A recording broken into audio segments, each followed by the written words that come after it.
वह दुनिया का सबसे तेज दिमाग वाला हैकर था। कोई भी प्रोडक्ट हो, बस एक बार स्कैन करता और उसे बिल्कुल वैसा ही दोबारा बना देता। जेनिंग्स का दिमाग किसी प्रिंटर की तरह काम करता था। इसी काबिलियत के दम पर उसने खूब पैसा कमाया और जिस कंपनी के लिए वह काम करता था उसने बाजार के अनगिनत प्रतिस्पर्धियों को खत्म कर दिया। सुरक्षा के लिए हर काम के बाद जेनिंग्स उस अवधि की सारी यादें मिटा देता था। कुछ समय बाद बॉस ने उसे एक बहुत बड़ा प्रोजेक्ट दिया। यह इतना जटिल था कि जेनिंग्स को 3 साल तक लैब में रहना पड़ता। ऐसी शर्त सुनते ही उसने साफ मना कर दिया। वह सिर्फ पैसों के पीछे अंधा नहीं था। 3 साल की यादें खोना, यह कीमत बहुत ज्यादा थी, लेकिन बॉस ने जो इनाम रखा वह कल्पना से परे था। कंपनी के मूल शेयर, सीधी बात, मिलियंस की कमाई की गारंटी। कुछ ही समय बाद बॉस जेनिंग्स को लैब ले गया। जो कभी एक छोटी सी वर्कशॉप थी वह अब दुनिया की सबसे कीमती कंपनी बन चुकी थी। प्रोजेक्ट शुरू होने से पहले जेनिंग्स को एक आइसोटोप इंजेक्ट किया गया ताकि मेमोरी मिटाने की शुरुआत को चिन्हित किया जा सके। फिर उसने उस रहस्यमय मशीन को देखा। अचानक सफेद रोशनी चमकी। जब उसे होश आया तो वह फिर उसी कुर्सी पर बैठा था। पास ही बॉस मुस्कुरा रहा था। पल भर में 3 साल बीत चुके थे। प्रोजेक्ट एक बार फिर सफलतापूर्वक पूरा हो गया था। जेनिंग्स घर लौट आया। उसे जरा भी अंदाजा नहीं था कि उसने 3 साल तक क्या रिसर्च की थी, लेकिन जब उसने अपने खाते में $90 मिलियन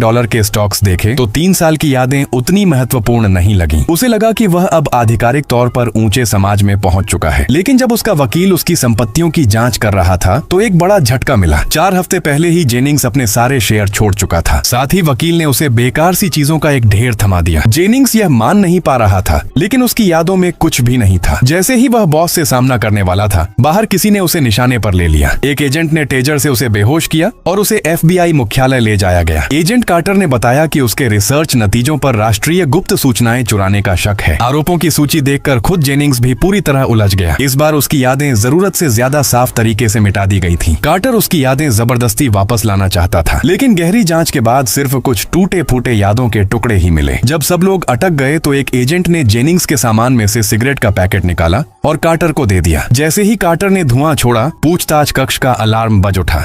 आग बुझाने वाला पाउडर चारों ओर फैल गया। पूरे कमरे में अफरा तफरी मच गई। उसी समय जेनिंग्स की हथकड़ियां अचानक खराब हो गईं। उसे वकील द्वारा दी गई चीजें याद आईं। उनमें एक चश्मा भी था। उसे उम्मीद नहीं थी कि वह चश्मा हाईटेक उपकरण निकलेगा। अंधेरे में जेनिंग्स बिना किसी परेशानी के भाग निकला, लेकिन एक टिकट गेट ने उसे रोक लिया। जैसे ही एजेंट नजदीक आने लगे, फाइल फोल्डर से एक बस कार्ड गिर पड़ा। जेनिंग्स ने कार्ड उठाया, स्वाइप किया और बस में चढ़ गया और पीछा करने वालों से बच निकला। अब जेनिंग्स को समझ आ गया था कि यह सामान साधारण नहीं है। उसने एक एक चीज निकाली और सोचने लगा कि हर वस्तु किस मकसद से उसके लिए छोड़ी गई थी।